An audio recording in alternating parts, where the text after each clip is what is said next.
함께 한번 기도하겠습니다. 하나님께서 우리에게 은혜를 더하여 주셔서 주님께서 십자가에 달리시고 죽으시고 십자가에 달리시기 전에 제자들과 함께 모이셔서 그들과 함께 식사하시며 우리 주님께서 주시는 그 떡과 주님의 잔이 주님의 몸과 피가 되어 우리의 삶에 속죄의 은혜를 주시겠다 약속하여 주시니 감사합니다.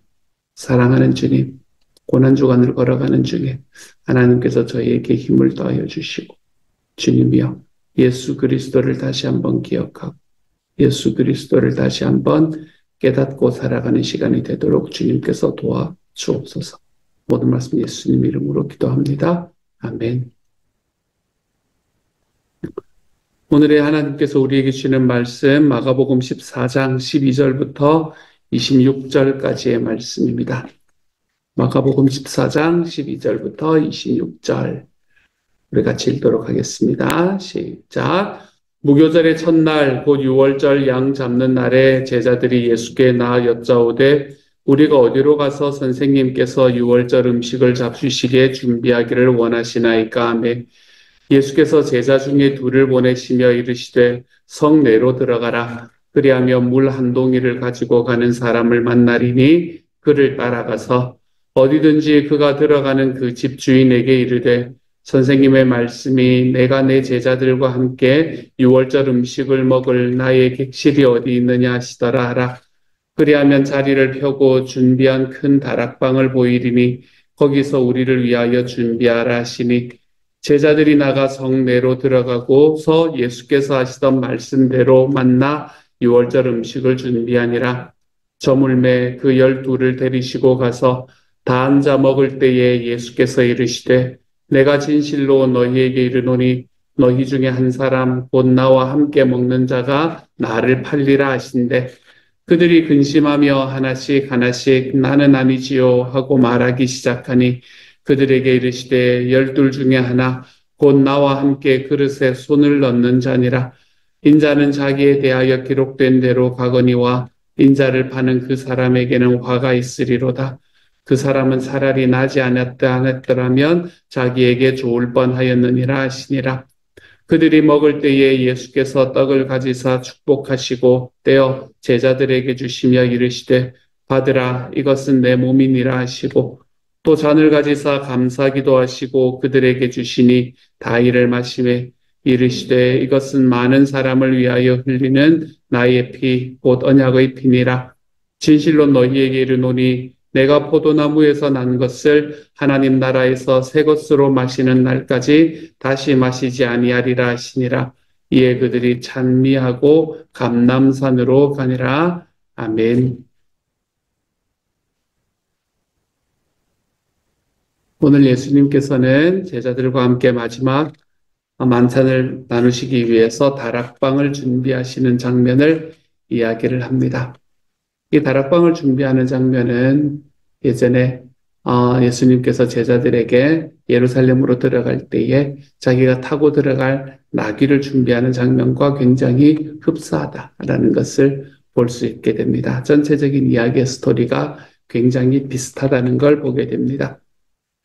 예수님께서는 하나님이셨기 때문에 하나님이신 예수님의 이 신성을 기초로 생각해 본다면 하나님이신 예수님께서 예언하신 대로 이루어진 것이다 라고 생각할 수도 있겠고 또 인간적인 방법대로 생각을 해본다면 예수님께서 12 제자들도 모르게 좀 미리 준비해 놓으셨을 수도 있겠다라는 생각을 해볼 수 있게 됩니다. 어쩌면 두 가지를 다 두 가지 다가 예수님께서 하셨던 일을 설명해 줄 수 있는 이야기인 것 같아요. 아니면 혹시 가룟 유다의 배신을 미리 아시고 최후의 만찬을 하고 나신 다음에 잡히시려고 제자들에게도 정확한 장소를 이야기하지 않으셨다라고 생각을 할 수도 있을 것 같습니다. 왜냐하면 가룟 유다도 그때 제자였기 때문에 예수님께서 어디서 우리가 만찬을 한다라면 그 이야기가 아마 새 나갔겠지요. 그렇죠? 그래서 이렇게 계획하셨는지도 모르겠습니다. 어쨌든 마치 007 작전처럼 그렇게 진행이 되고 있는 모습을 오늘의 말씀에서 보게 됩니다. 유월절 식사라고 이야기하는 것은 원래는 가족들과 함께 하는 겁니다.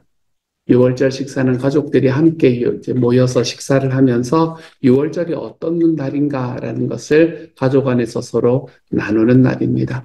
그 유월절에 행하셨던 이스라엘에게 구원을 행하셨던 하나님이 어떤 분인가라는 것을 나누는 그런 시간이 바로 유월절이라는 시간이지요. 유월절이라는 것의 기원은 일단 유월절이 유월 그러니까 준이 아니다라는 것을 먼저 아는 게 좋고요. 유월이라는 건 유월 넘어갈 유자에 넘어갈 월자를 씁니다. 그래서 넘어가고 또 넘어간다. 영어에도 pass over라고 되어 있는 것을 그대로 그것과 비슷한 번역이라고 할 수 있겠습니다. 근데 이 유월절의 기원이라는 것은 출애굽기에 바라보면 이스라엘 백성들이 이집트에서 구원받을 당시에 하나님께서 최후의 재앙으로 이집트의 장자들을 죽이셨잖아요.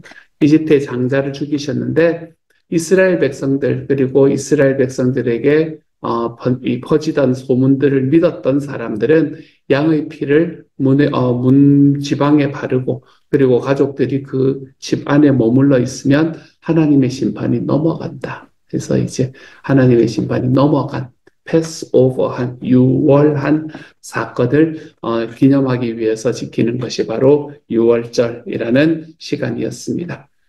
원래는 이 유월절이라는 시간은 가족끼리 함께 식사하면서 이 하나님의 은혜에 대해서 서로 나누고 특별히 자녀들에게 나누는 시간이었는데 예수님께서는 지금 가족들과 함께 식사한다라는 것, 그것을 넘어서 제자들과 함께 식사를 계획하고 계십니다. 원래는 가족과 함께 식사해야 되는데 지금은 제자들과 함께 식사한다. 이것은 뭐를 이야기를 하는 건가 하면 이제 제자들이 나의 새로운 가족이다 라고 선언하는 것과 비슷한 모습이라고 생각할 수 있겠습니다. 예수님의 가족은 제자들이다 라고 이야기를 하고 있는 것처럼 보입니다. 예수님께서 살아생전에도 그렇게 이야기하셨지만 예수님께는 이제 예수님을 따르는 사람들이 새로운 가족이다 라고 이야기하고 있습니다. 예수님이 돌아가시고 난 다음에도 예수님이 승천하시고 난 다음에도 이 땅에서 그 예수님을 따르는 사람은 모두가 다 가족이 됩니다. 특별히 한 교회로 묶인 사람들은 더 가까운 가족이 될 수밖에 없겠지요. 한 목장으로 묶인 사람들은 더더욱 가까운 가족이 될 수밖에 없겠습니다. 옛날에 우리말에는 이웃사촌이라는 말이 있습니다. 근데 요즘에 이웃에 누가 사는지 잘 압니까? 그렇죠? 그래도 미국은 조금 나은 것 같습니다만 미국이라고 하면 안 되겠네요. 산호세는 그래도 좀 나은 것 같습니다만 한국이나 대도시나 이런 곳에는 이웃에 사는 사람들이 어떤 사람인지도 잘 모르고 사는 그런 세상이 되었습니다. 이제는 이웃사촌이라는 말보다 교회사촌이라는 말이 더 맞지 않는가? 그것이 공동체를 이루고 살아가는 방향이 되지 않겠는가라고 생각해 볼 수도 있겠습니다. 근데 가족되기 위해서 진짜 중요한 것은 식사를 함께 하는 겁니다. 그래서 우리는 식구라고 이야기하지 않습니까? 그렇죠? 밥을 함께 먹는 it이라고 이야기를 하지 않습니까? 그래서 가족은 식사를 하는 것이 대단히 중요합니다. 가족들이 저녁에 함께 모여서 오손도손 식사를 하면서 교제하는 것. 이것은 가족 안에서 정말 중요한 의미 중에 하나가 됩니다. 교회 사촌이기 때문에 교회에서도 식사를 함께 하며 교제하는 것은 대단히 중요합니다. 목장도 마찬가지입니다. 목장에서도 식사를 함께 하며 교제하는 것은 대단히 중요합니다. 우리가 특별히 대한민국에서 그렇지 않습니까? 그렇죠? 우리는 사람을 만나고 헤어질 때는 밥 한 번 언제 같이 먹자라고 이야기하는 게 인사말이 되어 있을 만큼 특별히 우리나라 사람들에게는 식사를 함께 하는 것이 사람을 얼마나 가깝게 하는지를 우리는 직관적으로 알고 있는 것 같습니다. 식사를 함께 한다. 밥을 같이 먹는다라는 것은 대단히 서로를 가깝게 만드는 일이라는 것을 확인할 수 있게 되는 거지요. 요즘에 특별히 코로나 이후의 교회를 바라보면 교회에서도 점점 교제 없이 예배만 드리고 돌아가는 이런 교회들도 많고 교제 없이 예배만 드리고 돌아가는 사람들도 점점 많아지고 있는 것 같습니다. 내 생활, 내가 가지고 있는 나의 삶 이런 것들 더 이상 터치받기 싫어하는 그런 시절을 우리는 살아가고 있습니다. 개인의 성향일 수가 있습니다. 시대의 풍조일 수도 있는 것 같아요. 점점 더 많은 사람들이 혼이라는 단어가 들어가는 것을 많이 하게 되는 그런 시절을 우리는 살아갑니다. 뭐 혼밥, 혼술 뭐 이러면서 말입니다. 어쩌면 내 주변에 있는 사람들 중에 딱히 어울리고 싶은 사람이 없어서일 수도 있습니다. 교회에서 어떤 교제를 하지 않고 돌아가는 사람들은 어쩌면 교회라는 곳에서 입은 상처 때문에 그럴 수도 있겠습니다. 그렇지만 오늘의 말씀을 바라보고 우리가 정말 하나님 앞에서 한 식구된 사람이다라는 것이 맞다면 예수님의 피로 인해서 새로 만들어진 이 교회라는 가족은 더 이상 추상적인 가족이 되지 못합니다. 추상적인 의미가 되지 못합니다. 실제로 함께 식사하고 교제하는 의미로서의 가족을 이야기할 수밖에 없습니다. 사람이 서로 만나서 교제하다 보면, 만나서 서로에게 영향을 끼치다 보면 그 영향을 미치고 서로서 만나서 교제한다는 것 때문에 때로는 서로 상처를 주고받기도 합니다. 그렇지만 생각해 보면 가족도 늘 그런 것 아닙니까? 그렇죠? 가족이 서로에게 늘 좋은 말만 해주고, 가족이 서로에게 늘 예의를 차리고 늘 좋은 말만 하는 그런 가족이 어디에 있다는 말입니까? 서로에게 허물이 없기 때문에 서로에게 아픔도 주고 상처도 주고, 하지만 그 상처와 아픔 같은 것이 가족이기 때문에 너무나 쉽게 넘어가는 것이 바로 가족이지 않습니까? 그럼에도 불구하고 하나님께서 교회라는 이름으로 우리를 묶어주신 것, 때로는 서로 상처도 주고 때로는 아프기도 함에도 불구하고 하나님께서 교회라는 이름으로 우리를 묶어주신 것은 그런 공동체를 통해서 하나님께서 자기 자신을 드러내려고 했기 때문에 그렇습니다. 교회는 그리스도를 보여주는 몸이다 라고 이야기하고 있는 것이 아니겠습니까? 그러므로 이런저런 이유로 교제를 피하는 것, 그것은 아직 복음과 구원을 온전히 알고 누리는 게 아닌 겁니다. 저는 우리 교회가 행하는 모든 목장에서 이러한 가족 공동체의 모습이 정말로 나타날 수 있기를 소망합니다. 함께 식사, 함께 밥 먹고, 함께 식사하고 밥 먹고 교제하고 가족이 되어가기 때문에 상처도 받고, 그런데 그 상처받는 것이 내가 상처를 받았기 때문에 내가 이 가족 떠나고 말리라 이런 게 아니고, 상처가 있고 아픔이 좀 다가온다고 하더라도 저 사람이 나한테 어떤 생각을 하지 이런 느낌이 든다고 하더라도 가족이니까 그 안에서 우리가 지지고 볶으며 해결해 나가볼 수 있는 그런 하나님의 가족과 같은 목장, 가족과 같은 교회가 되어갈 수 있는 그런 하나님의 교회가 되어갈 수 있기를 소망합니다. 오늘의 말씀의 후반부에서 예수님께서는 제자들에게 너희 중에 하나가 나를 배신할 거다라는 이야기를 하십니다. 식탁 분위기가 굉장히 화기애애했던 것 같습니다. 제자들 함께 식사하고, 특별히 우리가 보면 알겠지만 예수님께서 제자들의 발도 씻어주셨기 때문에 되게 시원했을 거고 또 기분도 좋았을 거고 함께 음료를 마시고 빵을 먹으면서 서로 간에 대화하는 것이 대단히 즐거웠을 것 같습니다. 그런데 그렇게 즐거웠던 식사의 분위기가 갑자기 싸해지는 것을 경험합니다. 예수님께서 배신을 이야기하셨기 때문입니다. 배신을 이야기하시는 예수님 앞에서 제자들은 서로 자기가 아니라며 예수님께 묻습니다. 나는 아니지요. 이렇게 묻습니다. 이런 걸 묻는다는 것도 좀 이상합니다. 저는 아닙니다가 아니라 저는 아니겠지요? 라고 질문을 하는 것도 굉장히 좀 이상합니다. 아마도 예수님께서도 또 예언을 하고 계시는구나 라고 생각해서 불안하게 여쭈어보고 있는 것 같습니다. 마태복음 26장에 바라보면 이제 마가복음의 본문과 똑같은 이야기를 하고 있는 말씀을 보면 심지어는 가룟 유다도 저는 아니겠지요? 라고 질문하는 것을 우리는 보게 됩니다. 얼마나 당황했을까요? 자기의 마음에 그런 생각이 있는데 갑자기 예수님께서 너희 중에 하나가 나를 팔리라 라고 했으니 가슴이 덜컹했겠지요. 아마도 내색하지 않으려고 얼마나 애썼을까, 수고했다 라는 생각을 해봅니다. 죄를 짓고는 참 살기 어려운 것 같다라는 생각도 들고요.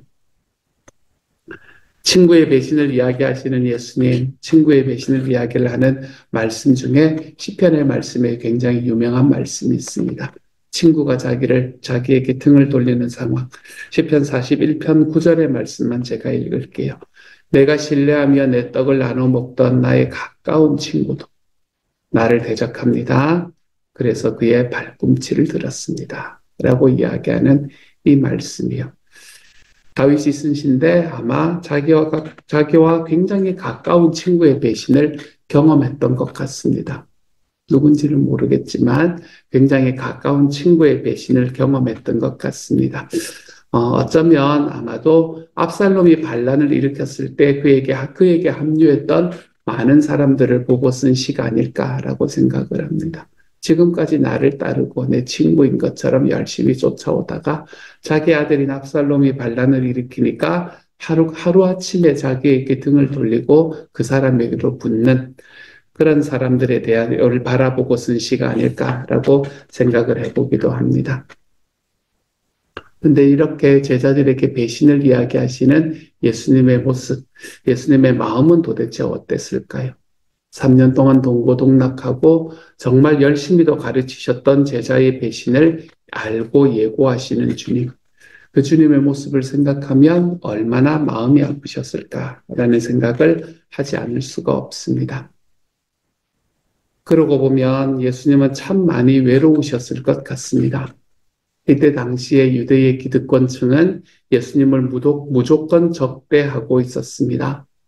예수님을 쫓아다니는 것처럼 생각이 되던 군중들은 예수님의 말씀에는 관심이 없고 예수님이 베푸신 기적에만 관심을 가지고 있는 상황이었습니다. 자기들 마음대로 왕으로 삼으려고 하다가 또 자기들도 그렇게 안 한다 그러니까 또 자기들 마음대로 갑자기 십자가에 못 박아라 라고 외치는 사람들이 바로 군중들이었습니다. 예수님의 육신의 가족들은 어땠습니까? 예수님의 육신의 가족들은 예수님이 미친 게 아닌가라고 생각하며 예수님을 잡으러 오기도 했습니다. 이제 내가 3년 동안 가르치고 이제 내가 이 사람들과 함께 살면 되겠다라고 생각을 했던 제자들은 아직 예수님의 말씀이 뭔지 잘 이해를 하지를 못합니다. 그리고 그들 중에 하나는 예수님을 배신하기까지 했습니다.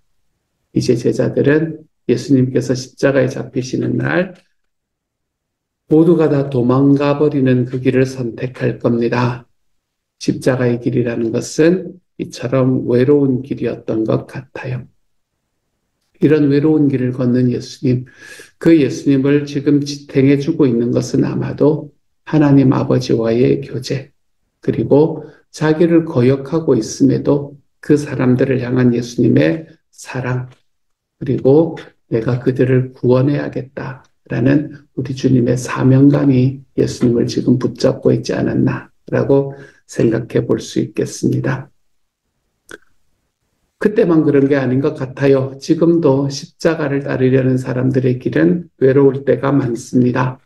세상의 풍조, 세상의 가치관, 이것을 따르지 않는 우리들에 대한 조롱들이 우리의 주변에서는 넘쳐납니다.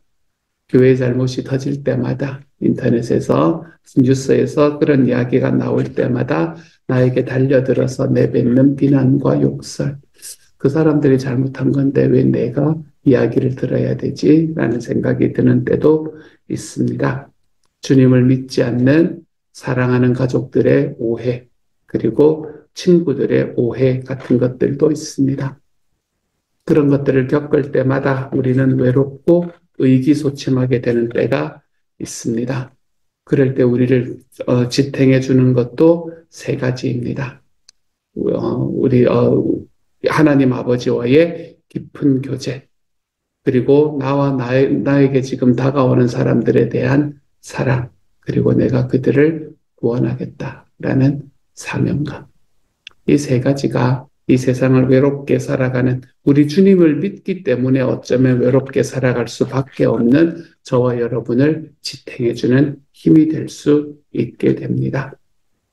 그런데 우리는 예수님과는 조금 다르게 예수님은 주변에 동역자는 없었지만 우리는 그래도 우리 주변에 같은 믿음의 동역자가 있다는 건 참 감사한 일입니다. 예수님은 하나님과의 교제만을 감당하셔야만 했지만 우리는 그래도 나와 함께 있는 목장 식구들과의 교제, 내 주변에 있는 믿음의 동역자들과의 교제가 있다는 점에서 예수님보다는 좀 나은 것만 같습니다. 이 외로운 길을 하지만 가치 있는 길을 예수님께서는 먼저 걸어가셨습니다. 홀로요. 그리고 십자가를 통해서 우리와 하나님과의 교제의 길을 여셨습니다. 그리고 우리를 불러서 하나님의 교회로 세우셨습니다. 그래서 우리는 지금 그 길을 함께 걸어갑니다. 주님과 함께, 나의 지체들과 함께, 예수님을 알지 못하는 나의 이웃들과 함께 말입니다. 우리의 삶에 하나님께서 주시는 이 길, 우리가 함께 교회가 되는 이 길을 우리 아버지와의 교제, 나와 나에게 다가오는 사람들에 대한 사랑, 그리고 그들을 구원하겠다는 사명감, 이 세 가지를 딱 가지고 우리가 주님께서 주시는 이 십자가의 길을 주님과 함께 걸어가는 일이 하나도 힘들지 않는 주님의 사람들이 되어 가시기를 우리 주님의 이름으로 축복합니다. 같이 한번 기도합시다. 하나님, 참 외로운 길을 걸으셨을 우리 주님을 다시 한번 생각해 봅니다. 참 외로운 길을 걸으시면서도 우리를 위해서 하나님께서 주셨던 그 은혜들을 다시 한번 기억해 보게 됩니다. 주님, 하나님과의 교제, 하나님과의 깊은 교제, 그리고 자기에게 다가오는 사람들, 자기를 거역하는 사람들조차도 사랑하셨던 주님의 사랑, 그리고 그들을 구원하고 말겠다는 우리 주님의 사명. 하나님, 이것이 예수님을 딱 붙들었던 것처럼 우리의 삶도 이 세 가지가 우리 삶을 딱 붙들 수 있도록 주님께서 도와주옵소서. 그래서 주님과 함께 걸어가는 길, 주님과 함께 멍에를 메고 십자가를 지고 걸어가는 길, 사명을 감당하는 그 길, 하나님, 우리의 삶에서 기쁨으로 걸어갈 수 있게 하여 주옵소서. 부활절입니다. 부활의 날, 하나님, 정말 이번 주일에 예배에 함께 올 때는 나와 함께 내가 섬기는 나의 VIP들, 하나님, 교회로 한 발걸음을 함께 할 수 있게 하나님 이야기하고, 목장의 식구들이 같이 기도해주고, 그래서 우리가 정말로 영혼 구원에서 제자 양육하는 이 길에 하나님 바르게 서 있어 볼 수 있는 하나님의 사람들이 다 되어가도록 주님이여 도와주옵소서. 이 사명이 우리에게 큰 기쁨의 사명이 될 수 있도록 주님 도와주옵소서. 모든 말씀을 우리 주님 예수님 이름으로 기도합니다. 아멘.